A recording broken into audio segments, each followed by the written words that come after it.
Asheville has prided itself on local business since its economic boom in the 1980s. Recently, large chains have been pushing their way in. In '94, when there wasn't as much call for some of the big companies to come into town, we used a lot of local people, wholesalers, produce, local stuff, because a lot of the demand for some of the big companies to come into town weren't there. Brian recounts the many changes the restaurant had to go through over the years. Having to shop around, having to grow, having to save, we actually have had to shop around some of the bigger companies. We always loved shopping with locals, but over the course of the years it's changed a little bit because of what the market is and what you have to do to survive, stay in business. Going local, being local is a very big thing in Asheville. The whole Go Local card and the Unchained Asheville that came about because of the anthropology moving into downtown. That there's a lot of people in protest about it, but ultimately there's not any real changes or ways to stop that from happening and chains from coming in. Asheville can't keep up with how many people want to come here.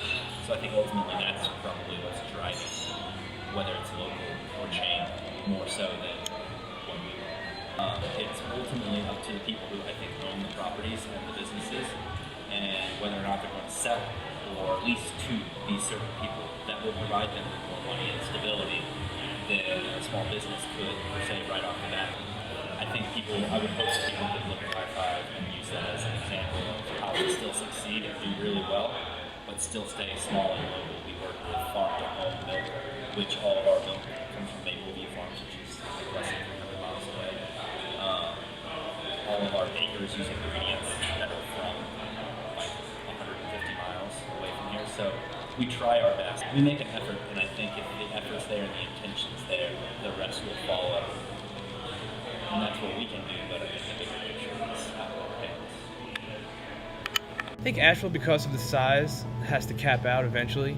I think we're going to continue to see money come in and businesses try and open. Some will succeed, some won't. I don't think we'll ever be like a Charlotte. I think we will cap off at a certain point and still be a small city. But we have a lot of room to grow. Brian talks about some of the struggles of having to change the name of the restaurant after 23 years. This recent conflict with bigger business that we've encountered was the Marcos chain moving in to town and kind of forcing us to have to change our name. It is business. I'm not making a fight out of it. I know they're doing what they have to do, and we're doing what we have to do, and that's how we're going about it. Bigger chains, I don't feel really affect our business because we rely so much on the locals, and I think Asheville supports its locals, and I don't think Asheville is huge on the chains. The community, when the news came out about us having to change our name, the community stood behind us in such a way that it was very humbling, very emotional. Mom got a little worked up by seeing the support that we did have, and they just have to use their voice just like we use our voice. Support us, push the word that it is our family that's staying the same and just the name is changing, and just continue to support the local thing like we know that they will. I really don't think the big businesses force out any kind of local business. I think as long as you show up ready to work and you put out a good product, I think you can survive amongst the big chains.